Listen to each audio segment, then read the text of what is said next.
아이 못 자라. 미치겠다. 취해서 무슨 사고 일어나니까 마누라가 없더라. 이제 아줌마 없어졌다 하고 정도보는 막 이러시게 쫓아가듯이 이제 다시 찾으러 왔다 갔다 했다 하더라고. 유난히도 겨울바람이 매섭던 지난 2018년 1월 27일 남편 이 씨는 이른 아침부터 이웃들에게 아내의 행방을 물었다고 합니다. 새벽 2시경 자다 눈을 떴을 때 가게 뒷문을 열어둔 채 부인이 사라졌다는 겁니다. 소식을 듣자마자 급하게 포항의 부모님 가게로 달려왔다는 딸과 사이 부부. 굉장히 추웠었고요. 바람이 좀 많이 불었었어요. 주변에 이제 아시는 분들 연락해봤는데 다 모르겠다라는 식으로. 장모의 흔적은 마을 어디에서도 찾을 수가 없었다고 합니다. 그리고 그때 이제 얘기를 들었어요. 장모님이 술을 드시고 이제 나가셨는데 신발이 이쪽에서 발견됐다라고. 전날 밤 사라졌다는 장모의 신발이 가게 인근 바닷가에 가지런히 놓여 있었다는 겁니다. 내가 봐도 맞아. 신발이 항상 보면은 째매난 거 내나 막 이런 거 신고 다니거든. 자살이라고 생각하면 소문나기를 자살이라고 소문났어요. 아내 민영 씨의 신발이 발견된 곳은 가게 뒷문에서 불과 60여 미터 가량 떨어진 바닷가.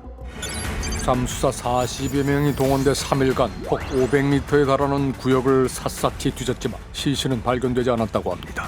사실은 그 미신이긴 하지만 장모님이 막걸리를 좋아하셨으니까 이렇게 가면서 이제 물에다가 막걸리를 계속 뿌렸거든요. 왜 계시면 빨리 나오시라고.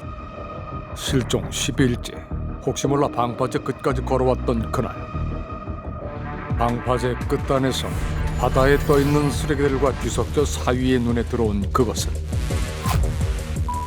상의가 일부 벗겨진 채 피부가 드러나 있던 사람의 시신이었습니다. 처음엔 장모님도 못 알아봤어요. 장인어른도 처음에 갱감이나 하셨어요. 근데 나중에 이제 반지 끼고 계시던 게 장인어른 나오는데 커플로 끼고 계시던 그 반지라서 맞다. 끝내 싸늘한 시신으로 나타난 아내 박민영 씨. 실종 열흘째 되던 날이었습니다. 그런데 인양 소식을 듣고 달려온 이웃들은 시신을 보고 깜짝 놀랐다고 합니다.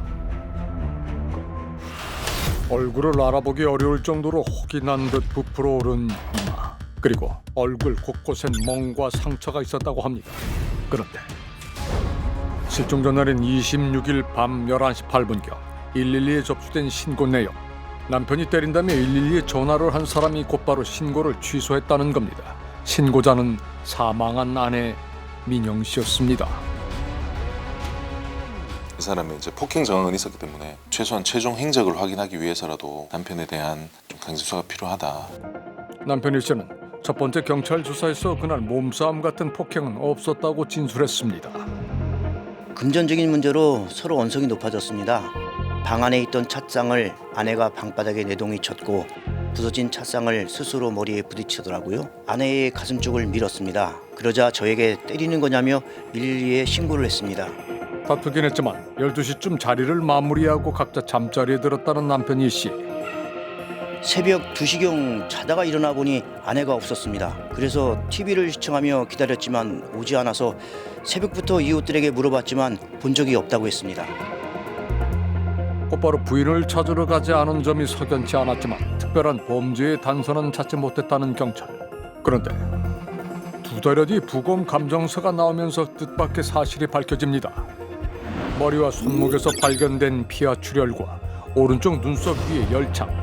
사인으로 볼만한 부상은 아니었지만 사망하기 전 생긴 상처로 추정됐습니다. 그보다 놀라웠던 건 시신의 목 부분에서 심각한 손상이 발견됐다는 겁니다. 5번과 6번 목뼈가 그냥 단순히 금만 가는 게 아니고요. 분리되는 골절이 있었고요. 목 근육계 다량의 출혈이 발견되거든요. 그럴 경우에는 이거는 사후 손상이라고 볼 수가 없어요. 분명히 생활 반응이 있는 생전 손상이에요. 숨이 끊기기 전에 강력한 외력이 작용했다. 심각한 교통사고나 다이빙 사고에서 주로 발생한다는 경추 골절. 아내 민영 씨가 살아있을 때 강한 충격을 받아 목뼈가 분리된 것이 직접적인 사인이 될 수 있는 겁니다. 그런데 민영 씨의 몸에서는 이러한 추정을 뒤집는 또 다른 흔적이 발견됐습니다. 폐가 대개 한 400g, 450g 정도를 본다면 죽어서 자연스럽게 들어갔다고 보기에는 너무 많은 양이다. 물에 빠진 뒤에도 숨을 쉬고 있었을 가능성이 높다라고 저는 그렇게 보고 싶다는 겁니다. 익사 내지는 조심스럽게 익사 추정이 가능하겠다. 실종 열흘 만에 바다 위에서 발견된 민영 씨. 부검 결과만으로는 누군가에 의해 목뼈가 부러진 채 바닷물에 던져져 사망한 것인지 극단적인 선택을 하다 목뼈가 부러진 사고인지 단정할 수 없는 상황이었습니다. 자살의 가능성도 있었지만은 경찰은 남편에 대한 의혹을 지울 수 없는 이유가 있었다고 합니다. 남편 이 씨 차량 블랙박스 영상 속에 사건이 있던 그날 남편의 행적 중 일부가 기록되어 있었던 겁니다. 그리고 이것은 아내가 사라진 직후 녹음된 남편 이 씨의 실제 목소리입니다.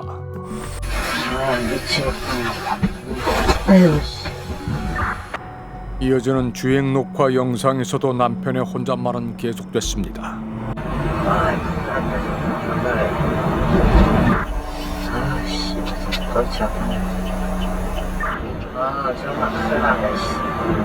사망에 이르게 하고 큰일 났다고 이야기하는 걸 수도 있고 부인이 실종됐기 때문에 뭐 그러한 이야기를 혼잣말로 했을 수도 있다는 그 두 가지 측면 모두를 좀 고려해 볼 필요가 있었기 때문에 배제하지 않고 그렇게 수사를 했었습니다. 1년여간 남편을 대상으로 5번의 진술조사와 집요한 수사가 이루어졌지만 명백한 어떤 증거가 없는 상태에서 심증만 가지고 기소 의견으로 송치를 가기에는 조금 부족했었습니다. 경찰은 무혐의 의견으로 사건을 송치했습니다. 그런데 사건이 발생한 지 4년이 흐른 지난해 2월 검찰의 재수사가 시작됐습니다. 경찰에서는 누가 보더라도 이 야가 범인 같은데 지적인 증거가 없다 보니까 살인에 대한 입장이 조금 애매해가지고 상혈해가지고. 그리고 1심 법원은 남편 이 씨에게 상해치사 등의 혐의로 징역 6년을 선고했습니다. 남편 이 씨는 여전히 무죄를 주장하고 있는 상황. 억울하다고 아니라고 자기 맘만 두렵다고. 부부의 평화로운 노후를 깨뜨리고 가족과 이웃들을 놀라게 한 민영 씨의 죽음. 수면 아래 가라앉은 진실은 과연 뭘까? 동해 남쪽의 작은 내항인 양포항에 자리 잡은 식당 골목. 아내 민영 씨의 음식 솜씨 덕분에 부부가 운영하던 가게는 손님들의 발길이 끊이지 않았다고 합니다. 집은 따로 있었지만 식당 한쪽에는 부부가 쉴 수 있는 공간도 마련돼 있었다고 합니다. 그날 부부는 이곳에 머물고 있었습니다. 초저녁부터 손님이 몰렸다는 그날은 2018년 1월 26일. 이른 손님들을 맞이하느라 바빴을 아내 민영 씨. 남편의 지인들도 식당을 찾았습니다. 일손을 거들던 남편이 함께 어울리며 늦게까지 술자리가 이어지자 분위기가 조금 냉랭해졌다고 합니다. 밤 10시경 퇴근길에 부부의 가게에 들른 이웃도 그날의 상황을 기억하고 있었습니다. 집이 여기니까 술잔다는데 생각나고 그러면 회사에도 왔다 갔다 하고 그러니까. 민영 씨를 이모라고 부르며 따랐다는 이웃 영숙 씨는 어쩐지 평소보다 그녀의 기분이 조금 가라앉아 보였다고 합니다. 그날 상이 있었거든요. 겨자상이 요만한 겨자상 위에 이런 동그란 쟁반을 넣고 술 마셨는데 이모는 막걸리 먹고 저는 소주 먹고. 지인들을 보내고 방으로 돌아와 민영 씨와 영숙 씨 술자리에 합석했다는 남편 이 씨. 부부간의 소소한 말다툼은 일상적이었지만 술병이 늘어나면서 점점 분위기가 험악해졌다고 합니다. 이모가 이래가지고 이러는데 그 뒤 이렇게 넘어가고 이모도 그냥 술좀 취해 있었거든요. 급기야 아내 민영 씨가 쓰고 있던 안경이 바닥에 떨어지는 상황까지 벌어지자 부부싸움을 중단시키고 서둘러 술자리를 마쳤다고 합니다. 그것이 민영 씨와의 마지막 인사가 될 줄은 꿈에도 몰랐다는 이유. 그로부터 8분 뒤 민영 씨가 112에 남편이 때리고 욕한다며 신고를 했던 겁니다. 112 신고가 취소된 후의 상황은 오직 남편만 알고 있을 겁니다.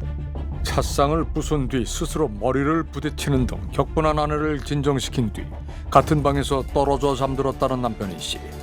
새벽 2시경 잠에서 깼을 땐 아내가 보이지 않았고 가게 뒷문이 열린 것을 확인한 다음 방 안에서 아내가 돌아오기만을 기다렸다고 진술했습니다. 하지만 분명 남편이 그날 새벽 외출했다는 사실은 블랙박스 영상에 고스란히 기록돼 있었습니다. 남편 이 씨는 왜 가게 안에만 있었다고 진술했던 걸까? 이어진 주차 녹화 영상에서 이번에는 아예 가게 앞 골목을 벗어난 것으로 보이는 기록이 남아 있었습니다. 가게에서 차로 10여 분 거리에 있는 부부가 살던 빌라였습니다. 빌라 주차장에서 남편이 시동을 건 시각은 새벽 2시 49분경. 이로부터 10분 뒤인 새벽 3시경 가게로 돌아온 모습을 이웃이 목격한 것으로 보입니다. 그 가게에서 머물렀던 것으로 보이는 남편 이 씨는 이른 아침 다시 집으로 향했습니다. 점심 무렵이 되도록 집과 가게를 무려 3번씩이나 왕복한 남편 이 씨. 또다시 가게로 돌아온 낮 12시 21분경. 그의 손에 뭔가가 들려있는 모습이 차량 후방 카메라에 찍혔습니다. 안경이었습니다. 다시 차에 올라 그가 향한 곳은 읍내한 안경점이었습니다. 수리를 맡겼는데 그러니까 다리가 부러져가지고 부러진 안경의 주인은 아내 민영 씨였습니다. 술자리를 함께하며 다툼을 말리던 이웃이 돌아갈 때까지 멀쩡했다는 민영 씨의 안경은 어쩌다 그 사이 다리가 부러진 걸까? 그런데 민영 씨가 실종됐다는 소식을 듣고 그날 바로 가게에 찾아온 지인은 이상한 무언가를 발견했다고 합니다. 상이 부러진 거를 보셨어요? 가게에서 오래전부터 사용해왔다는 작은 찻상. 전날 이웃과의 마지막 술자리에서 쟁반을 올려놨다고 했던 바로 그 찻상이었습니다. 그래 이상하다 생각은 있었는데 이제 그 이튿날 판이 없는 거야. 판은 잼도 물었어. 추워서 불태웠다. 살인대래 할 말 없는 게라. 그 산이 그냥 이렇게 뚝 어지러진 게 아니고 조각조각이 나갔고 바깥에 나가는 출입구 쪽에 기둥이에 이렇게 차곡차곡 묻어놨었어. 민영 씨 동생 가족도 다리가 부서진 찻상을 똑똑히 목격했다고 합니다. 그리고 싸움하고 이렇게 해서 이불을 또 보니까 보라색 계통 이불인데 거기 피가 몇 dol이 묻어 있었어요. 그래서 사진 찍어놨다. 하룻밤 사이 다리가 부러진 안경과 부서진 찻상 그리고 이불에서 발견된 핏자국. 정말 검찰의 주장처럼 부부싸움을 하다 아내 민영 씨가 목뼈 손상을 입고 사망에 이르게 된 것일까? 남편 이 씨는 이런 정황에도 불구하고 왜 억울함을 주장하고 있는 걸까? 검사가 지목하는 살인도구를 썼다는 이 사항 자체가 누구나 볼 수 있는 게 몇 주 동안 있었거든요. 당연히 가장 먼저 범행에 쓰인 도구를 없앴을 텐데 그거를 사람이 보이는 곳에 놔뒀다는 것도 납득하기 어렵고. 그리고 블랙박스 영상을 다시 천천히 살펴보면 실제 남편이 아내를 찾기 위해 애쓴 흔적들도 남아있다고 설명합니다. 낸데 어디 이모 갈만한 데 없겠지? 네 아는 데는? 이웃에게 전화해 아내의 행방을 묻거나 제발 아내가 갈만한 곳을 생각해보다가 초조한 심경을 드러내는 남편이 씨. 아이고 막 미치겠다 내가. 술 먹지 말라고 그만큼 해가지고 이 녀석. 아이고 씨발. 알았다 해가지고. 딸과의 통화에서는 끝내 울음을 터뜨립니다. 가장 중요한 것은 뭐냐면 그런 주변에 있는 하나하나의 그 이견 가능성이 있고 두 가지 해석이 가능한 방증들, 정황 증거들 이거 가지고 진실규명은 어려울 것 같고요. 핵심은 결국 사인, 가장 중요하고 심각한 상처가 어떻게 발생했는지에 대한 규명입니다. 전문가는 결국 살아있을 때 목뼈가 부러진 원인을 밝혀야 그날 밤에 진실을 찾을 수 있다고 조언합니다. 검찰은 이 씨가 찻상으로 아내 머리를 가격해 그 충격으로 경추 5번과 6번이 분리됐을 거라고 판단했습니다. 찻상으로 내리쳤을 때 정말 경추 분리 손상이 가능한 걸까? 그 술을 자주 마셨고 굉장히 취한 상태인데 상당히 술 알코올 농도가 높아요. 이분이 혈중 알코올 농도가 0.18이 넘어요. 혈중 알코올 농도 0.189%, 즉 아내 민영 씨는 사망 당시 만취 상태였습니다. 경추뼈가 이렇게 있으면서 한도 넘어가면 못 넘어가도록 근육이 잡아져요. 인대가 잡아져요. 근데 술 먹으면 거의 꽝이에요. 앞에서 치면 이렇게 됐다가 다 이렇게 나오게. 목이 뒤로 과하게 젖혀지는 과신전, 이어서 반작용으로 목이 앞으로 과하게 꺾이는 과굴절, 자동차 추돌 사고처럼 만취 상태에서 민영 씨에게 예상하지 못한 충격이 가해져 과신전, 과굴절 현상이 발생했을 거라는 의견입니다. 그런데 범죄 심리 전문가는 남편 이 씨 진술에서 이 상황을 묘사한 듯한 표현이 등장한다고 말합니다. 이 과신전 과골절 손상에 대한 그 부검 의견 내용을 보면 주저앉으며 쓰러지는 양상이다 이렇게 표현하고 있거든요. 씨의 진술을 들어보면 갑자기 씨가 아무 말도 하지 않고 아무런 반응도 하지 않는 시점이 등장을 합니다. TV를 붙잡고 피해자가 넘어지면서 부딪혔다. 씨의 진술에서 이 시점 이후로 씨는 단 한 번도 말하는 모습이 등장을 하지 않습니다. TV를 붙잡고 아내가 쓰러졌고 말을 걸어도 아무런 반응이 없었다. 이 진술이 아내의 목벽골절 상황을 암시하고 있는 건 아닌지 의심스럽다는 겁니다. 그렇다면 민영 씨의 신발은 어떻게 바닷가 앞에서 발견이 된 걸까? 신발을 진짜 이렇게 들고 오면서 언니 신발이 저기 있네 뭐 울먹이면서 들어오더라고. 해질 무렵 물가에 놓여있던 신발을 처음 발견한 사람이 남편 이 씨였다는 겁니다. 사건 당시 구조대와 민간 잠수사들은 신발이 놓여져 있던 곳을 중심으로 반경 500m를 수색했습니다. 구조대원 40여 명이 동시에 줄을 지어 수색했지만 민영 씨를 발견하지는 못했습니다. 그리고 열흘 뒤 방파제 끝단에서 발견된 시신. 이렇게 먼 거리를 이동하는 것이 정말 가능한 일일까? 우린 해류 분석 전문가와 함께 그 가능성을 확인해 보기로 했습니다. 추운 날씨가 지속됐던 겨울 바다에서는 상대적으로 시신의 부패 속도가 느려 시신이 일찍 떠오르지 않고 가라앉아 있는 시간이 길었을 것으로 추정됩니다. 그 사이 동안에 이제 바닥에서의 바닷물의 흐름을 보면 유속이 이 지역이 저층에서 빠른 지역도 아니고요. 유속 자체만으로도 움직이기도 힘든데 바닷물 저층의 움직임은 이 안쪽으로 들어가는 흐름입니다. 다른 곳으로 가긴 힘들 것 같습니다. 그렇다면 부패로 인해 시신이 떠오른 후에는 등대가 있는 방파제 쪽으로 이동이 가능했을까? 사건 당일의 기상 조건을 입력해 가상의 입자가 해류를 타고 이동한 속도와 진행 방향을 비교해 볼 예정입니다. 시신이 발견된 2월 6일 00시부터의 결과라고 보시면 되고요. 이제 1시간 간격으로 저희가 어떻게 움직일 수 있는지를 가상으로 재현을 해본 겁니다. 그 흐름에 따라서 이제 방파제 쪽으로 가서 내려오는 것도 있는 반면에 이 중앙에서 느린 흐름을 만나는 경우가 발생을 하고요. 그래서 이게 정체되어 있다가 빠져나가는 흐름을 보이기도 합니다. 실험 결과 빨간색 입자 중 일부는 시신이 발견된 방파제 끝부분에 도착한 것을 확인할 수 있습니다. 그런데 신발이 있던 지점부터 방파제까지는 무수한 장애물들이 있었습니다. 항구 곳곳 줄과 닻으로 정박한 배들입니다. 대부분 늘 고정돼 있다는 선박들. 수색이 이루어질 때에도 구조대조차 바닷속 장애물 때문에 방파제 쪽으로 나아가는 것이 쉽지 않았다고 합니다.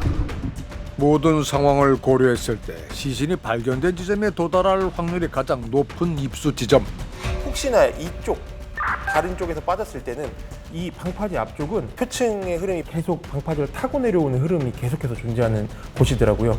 신발이 놓여있던 곳이 아니라 이곳에서 입수가 되었다면 100%의 확률로 방파제 끝단에 도착할 거라는 얘기였습니다. 그렇다면 그날 새벽 민영 씨는 맨발로 이곳까지 걸어왔다는 걸까? 아니면 누군가 그녀를 방파제 인근에 유기했다는 걸까? 그런데 우리는 블랙박스 영상 중 특이한 장면을 발견했습니다. 근데 어디 이모 갈 만한 데 없겠지? 이 아는 데는 가게에서 2시 반대가 그래가 내 방파제 집 앞에 바닷가 있지?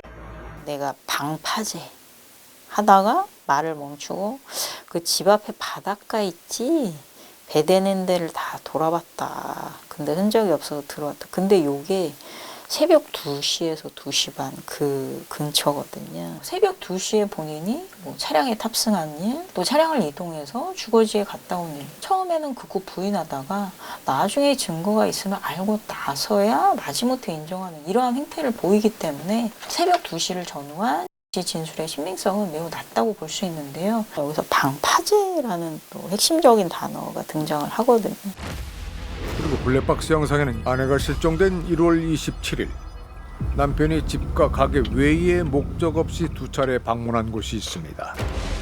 방파제 인근 주차장이었습니다. 공교롭게도 이것은 우리의 해류 시뮬레이션에서 새롭게 추정한 입수 지점과 일치합니다.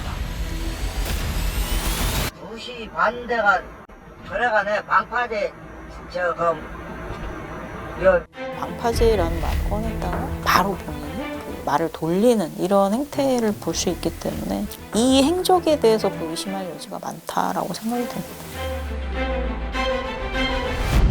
그것이 알고 싶다에서는 1980년에서 1990년대 사이 미국 등 해외로 이민을 간 뒤 장기 실종된 가족 혹은 지인을 찾고 있는 분들의 연락을 기다립니다. 1980년대 당시 판매됐던 것으로 추정되는 사진과 같은 나일론 재질의 가방을 보신 적이 있거나 판매처를 아시는 분들의 연락을 기다립니다. 바닥에 쇠로 된 바퀴가 달려있고 지퍼에 KNK라고 적혀 있습니다. 지난해 11월 경기도 용인에서 실종된 뒤 휴대폰 여러 대가 개통되고 대출이 연체된 채 연락이 두절된 백지원 씨를 목격하셨거나 행방을 알고 계신 분들의 제보를 기다립니다. 경기도 안산시 상록구에서 신당을 운영하다 지난 8월 특수폭행 및 감금, 갈취 혐의로 구속된 무속인 거승 법사 이 씨와 동거녀 배 씨에 대해서 잘 아시거나 피해를 입으신 분들의 제보를 기다립니다. 최근 연예인에게 마약을 제공한 혐의와 관련하여 수사를 받고 있는 강남구 논현동에 위치한 A 성형외과와 원장 비모 씨에 대해 알고 계신 분들의 연락을 기다립니다.